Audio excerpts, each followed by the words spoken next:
তেল দিছি, পেঁয়াজ আর রসুন কাঁচামরিচ সবই দিলাম। এইগুলি একটু দাগানি করার পরে তারপরে একটু ধনিয়া পাতাটা দিয়ে দিব। এটা হলো ধনিয়া পাতার ভর্তা।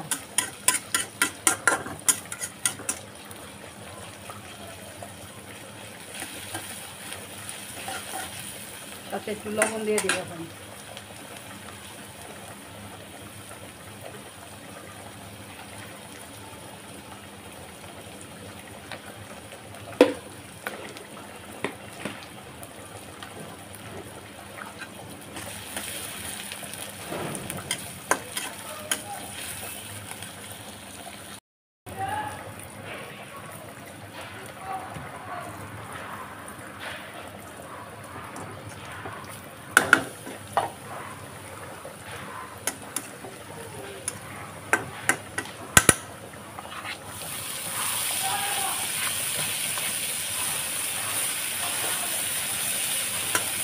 ধনিয়া পাতাটা দিয়ে দিলাম, পেঁয়াজ দাগানি হয়ে গেছে।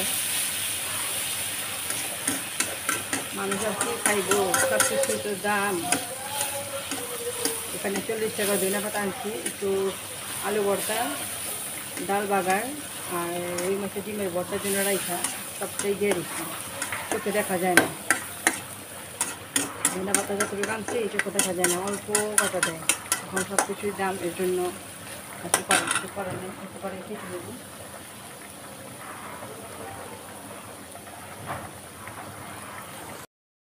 এখন রুই মাছের ডিমের ভর্তাটা করার জন্য চলে আসছি।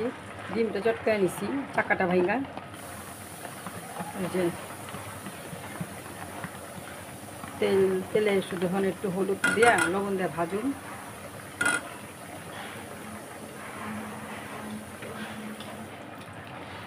ভাজার পরে এটা যখন ঠান্ডা হইব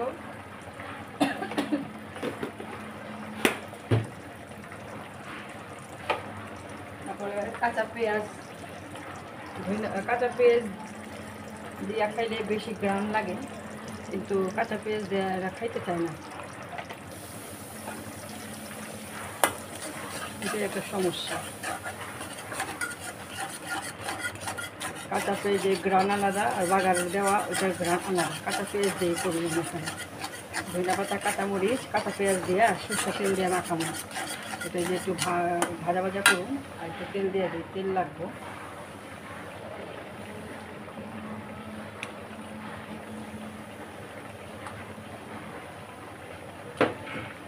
তেলটা না দিলে তো ভাজা ভাজা করা যাইব না।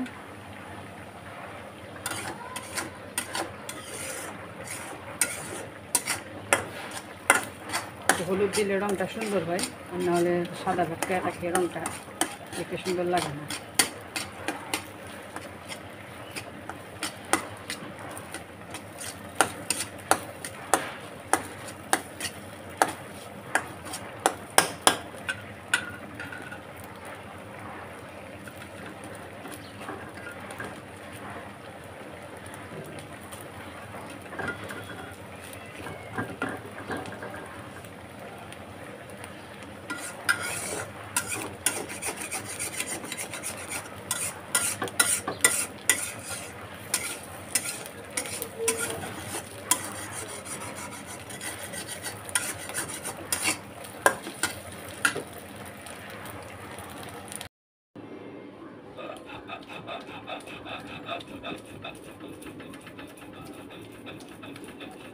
শিলপাটায় ধনিয়া পাতার ভর্তা, শিলপাটায় ভর্তা খাইলে সেই যে কোনো ভর্তা হোক না কেন সেই স্বাদ, কিন্তু ব্লেন্ডারে করলে একটু পানি দিতে হয় যদিও, কিন্তু ব্লেন্ডারে কইরা ওই ভর্তা খাইতে মজা লাগে না।